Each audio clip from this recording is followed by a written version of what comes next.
Dapatkah seorang berjanji untuk membiayai pelayanan Tuhan?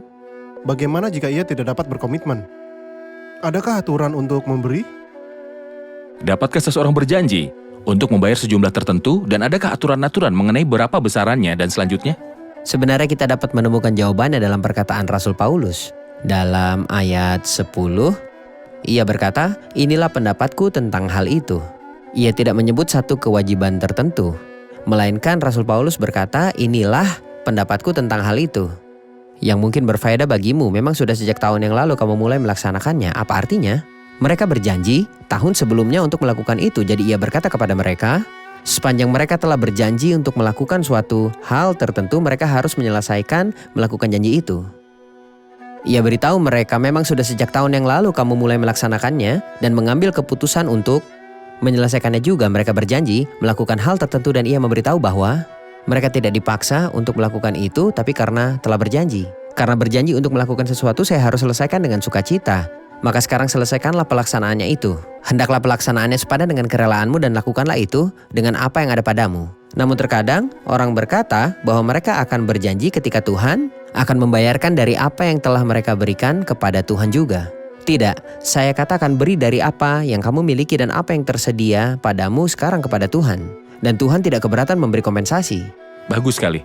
Saya mau bertanya kepada Anda berdua, seseorang mungkin bertanya bahwa budaya-budaya tertentu merekomendasikan sejumlah uang atau tempat-tempat tertentu untuk memberi. Jadi kami ingin tahu di mana perginya uang pemberian orang Kristen. Misalnya saya akan menaruh uang saya ke dalam kotak persembahan di dalam gereja, atau saya akan menyumbangkan sejumlah uang. Saya harus tahu kemana uang saya pergi, dan uang itu akan digunakan untuk apa persisnya. Ada banyak ladang dan kitab suci menyebutkan beberapa di antaranya. Rasul Paulus dalam surat pertamanya menyebut pemberian atau persembahan atau berpartisipasi dalam kebutuhan-kebutuhan para hamba Tuhan yang bekerja di ladang Tuhan. Di bagian yang kita pelajari hari ini dalam 2 pasal ini, ia berfokus pada kebutuhan-kebutuhan orang-orang kudus dan orang-orang percaya dan kebutuhan-kebutuhan orang-orang pada umumnya. Juga ada ladang Tuhan yang punya beragam kebutuhan. Menurut apa yang Tuhan singkapkan kepada orang tersebut atau orang percaya, tidak masalah untuk terlibat dalam kebutuhan yang ia ingin berpartisipasi di dalamnya. Saat memberi uang kepada gereja adalah baik jika ia tahu kemana uangnya digunakan atau ladang di mana uang itu akan dipakai.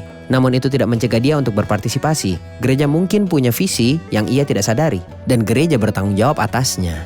Adalah baik untuk berpartisipasi dengan gereja dalam hal-hal ini. Baik, Perjanjian Lama jelas dalam arah-arah ini orang Lewi yang adalah seorang yang sepenuhnya berdedikasi pada pekerjaan Tuhan. Orang asing, anak yatim piatu, orang miskin dan janda ada hal materi dan hal seni seperti sudut-sudut ladang selama menabur dan sebagainya. Dan tentu saja di Perjanjian Baru kita telah mendengar dari Saudara Moin ada lebih banyak ladang terbuka selain apa yang tercatat dan nyata di dalam kitab suci seperti orang miskin dan lain-lain. Saya ingin bertanya kepada Anda, Saudara Ishak, tentang prinsip menabur dan menuai. Prinsip yang dikenal. Apapun yang ditabur seseorang akan dituainya juga. Apakah prinsip ini dapat diterapkan? Tentu itu dapat diterapkan. Bagaimana? Saya ingin menunjukkan sesuatu banyak kali dalam percakapan kita dan dalam pemikiran kita, kita memandang pada prinsip menabur dan menuai dari sisi negatif, sedang kitab suci biasanya menggunakan sisi positif. Sebenarnya manusia akan menuai jenis yang sama dengan apa yang ia tabur dan ia akan menuai hasil yang meningkat.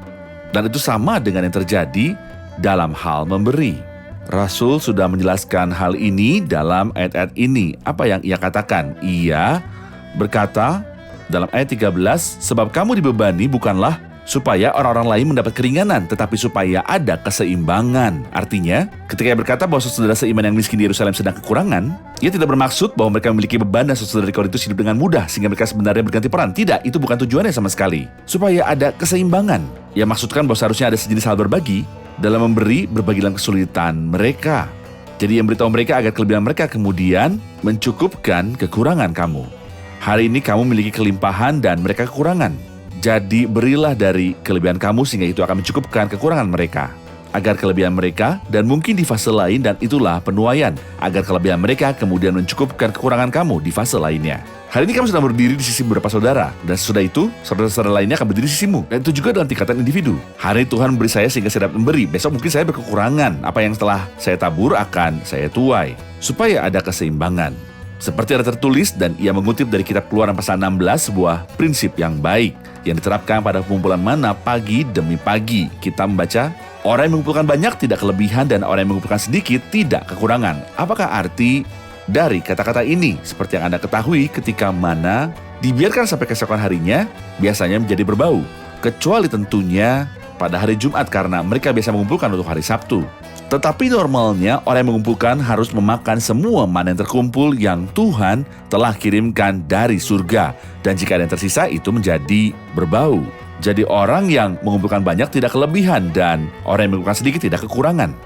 Cukup bagi dia dan tidak ada lagi mana keesokan harinya. Dan ini adalah sebuah prinsip yang sangat indah. Dari aspek material yang orang harus ketahui bahwa kelebihan uang bukanlah suatu keuntungan. Ia akan menikmati hal-hal yang terbatas karena manusia itu terbatas. Jadi apa yang akan ia lakukan dengan kelebihan itu? Dan kebalikannya juga benar, orang yang punya sedikit akan bisa hidup dengan itu. Jika kita menerapkan prinsip ini akan mudah bagi kita untuk berbagi dengan saudara kita.